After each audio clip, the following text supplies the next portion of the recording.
What's up, guys? And today's video is gonna be my One Piece film red review. So let's get into it.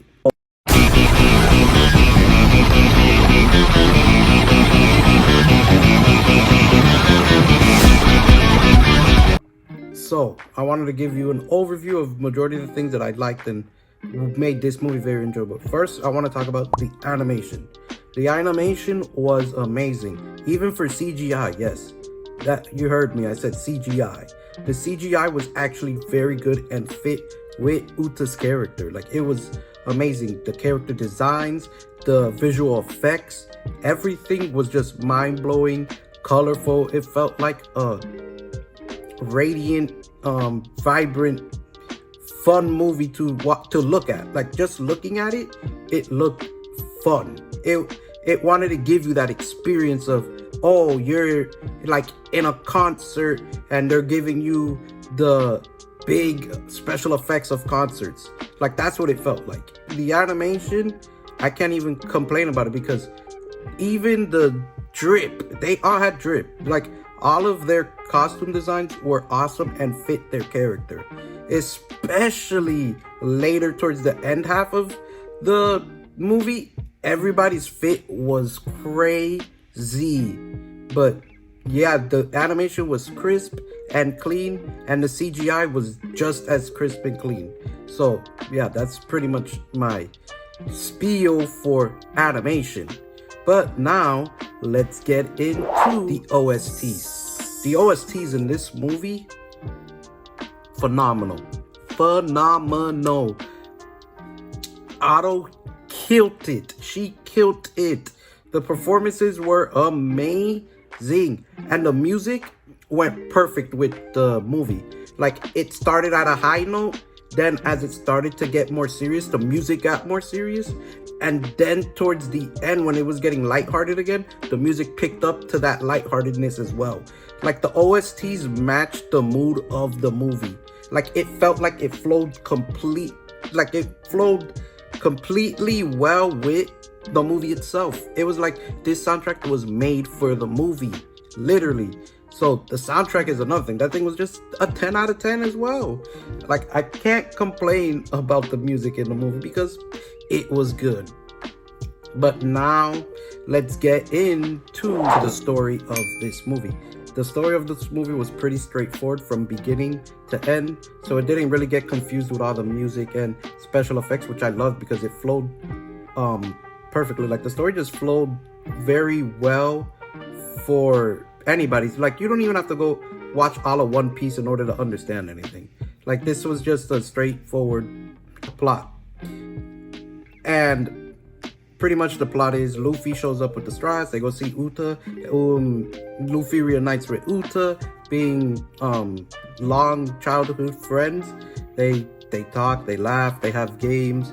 And then we find out that Uta's performance, it's more than what you expect, because you're thinking Uta's just there in the movie, but then you find out she's also the antagonist of the movie.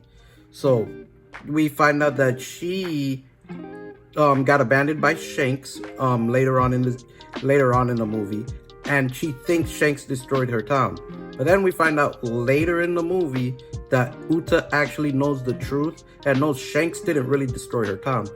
But even though she knows this, she still proceeds with her plan, because growing up on that island with this one dude that would take care of her, because Shanks left her on that island with some guy. And she grew up hearing all these negative things that pirates were doing, like destroying villages, killing people's significant others, their loved ones. And all of that because she was a shut-in for years and never really went outside into the outside world and explored stuff. She didn't really know that it's not just there's bad pirates. There's also some good pirates out there. To the point where she tried to convince Luffy to not be a pirate because she didn't want to hurt Luffy, because again, they're childhood friends. So then that's that part. Then she gets them all trapped with her singing. Think of it like Madara's Infinite Tsukiyomi, but she used her singing to create her own infinite Tsukiyomi. She made a live performance worldwide and was putting everybody to sleep and putting them in a dream world where she can control stuff and try to make a perfect world for everybody. Then it gets more serious because she's trying to stop Luffy because she thinks Luffy's trying to ruin her plans, but Luffy was trying to convince her that, why do you hate pirates so much? Like, you loved pirates, and not all pirates are bad. And she says, I'm already this far into my plan. I can't just end it now. And then she starts going mentally crazy even more because she starts having PTSD about all the things that she went through growing up. And then towards the end, she makes a great sacrifice to save everybody and take them out of the dream world because Luffy and Shanks convinced her that what she was doing was wrong. And she noticed that what she was doing was wrong, so she sacrificed herself in order to release everybody from that dream world and that dream state. So that's the Uta storyline of it. Then you have the Shanks storyline where Shanks comes in later in to try to stop Uta. One of my favorite parts of the story because we got to see Shanks in action and his crew, and it shows how strong Shanks' crew is. Shanks' crew is on a different level. Like, I don't even think I could call him a Yonko. After seeing this movie, he's higher than whatever a Yonko is because he made the admirals look bad. He literally used Conqueror's Haki and scared both admirals. And that was pretty cool to see that he had that much power. And his crew members were going one-on-one with admirals too. So that was pretty interesting to see for me too. As for the Straw Hats, the Straw Hats storyline isn't that involved because the Straw Hats don't really know Uta like that. Luffy was more involved in this storyline than the Straw Hats. But the Straw Hats did have their minor roles and they accomplished what they needed to accomplish and they fit their roles perfectly. Even though it wasn't a big role, they still made the movie enjoyable. It wasn't like they were just benched. So then let's get into all the side stuff too. Like another thing I liked about the movie was Chibi Beppo. Chibi Beppo was funny, so I like that comedic aspect of Beppo. Seeing Bartholomew again, seeing all of these characters show up again, like Katakuri, Oven, Lucci, I'm trying to think, Bluno showed up again.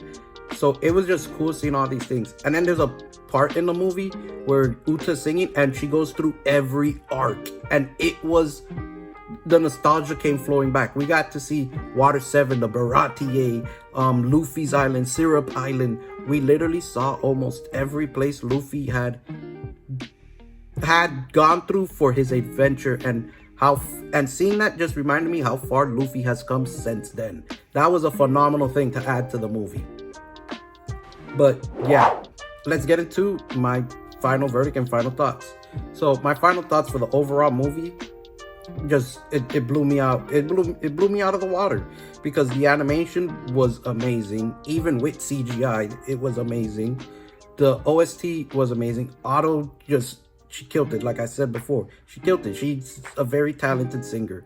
And the story was straightforward and wasn't really that confusing and didn't get lost in all the mumble jumble of all these other things that were in the movie.